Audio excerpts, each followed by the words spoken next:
Hey everyone, welcome to the very first video in our beginner fly tying series, and the very first video on this channel. I'm Tony, and this is Terrible Ties with Tony. Oh, and trust me, we are all going to tie some terrible ones. So let's have some fun with it and get better as we go.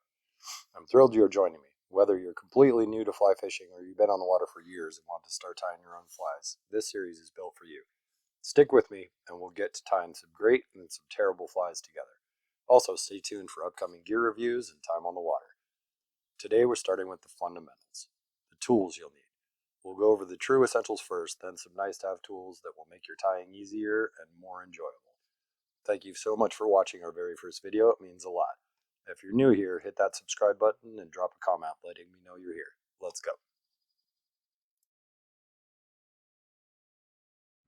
First and most important, the vise. This holds your hook steady while you work. If you're just getting going, a solid basic vise with a good clamp and pedestal base is perfect.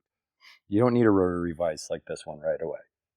Something in the $50 to $100 range will last you a long time. There are advantages to a rotary vise, but I haven't found a fly I can't tie terribly without one.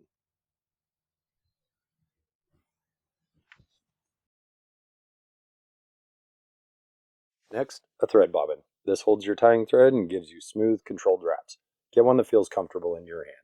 There are several types out there, but the different ones come down to what is comfortable for you.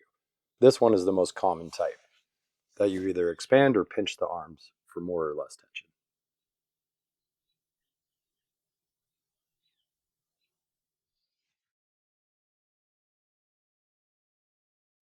You'll also need a good pair of sharp fly tying scissors.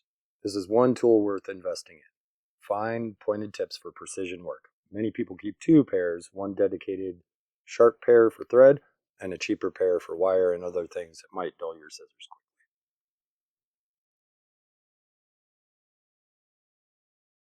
Finally, a whip finisher.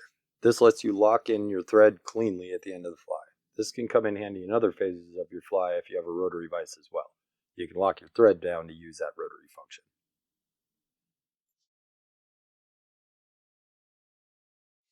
With just those four tools, vise, bobbin, scissors, and whip finisher, you can already tie a ton of flies.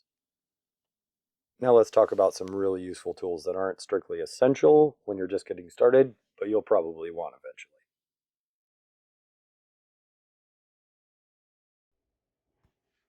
A bodkin, or dubbing needle. These are perfect for applying head cement, picking out dubbing, or clearing hook eyes.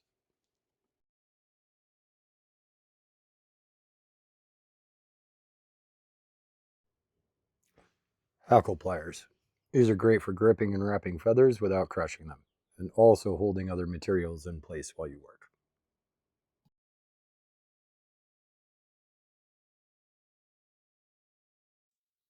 Hair stackers. These are great for aligning deer hair and other fibers. They come in several sizes, but I would suggest starting with a medium or whatever comes in your kit. Here's a couple different styles here.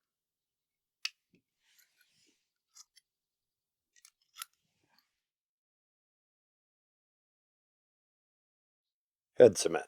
This definitely comes in handy for finishing some flies. Normal head cement takes a while to cure. UV resin is quick and be cured in sunlight or with a UV torch. I use a small torch like this one and resin like this for just about everything. Bobbin threaders.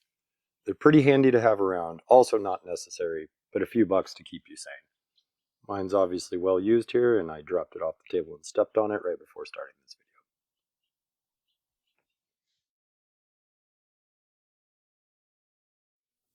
I like having a good pair of reading glasses as well for some magnification with small parts I'm working with, but that's a preference thing.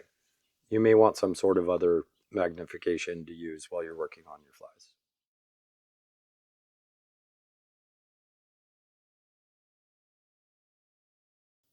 A good light source. This one is close to an essential tool. Trust me, the more light you have, the less frustration you will experience. I just use a foldable rechargeable light like this one most of the time.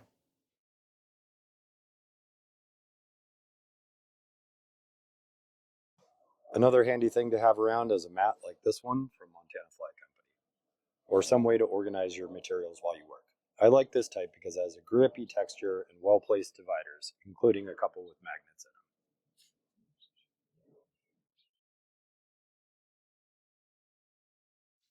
Thank you again for joining me on this first video. I really appreciate it. Drop a comment below and let me know what tools you already have, what you're thinking of buying, or what kind of flies you're most excited to tie.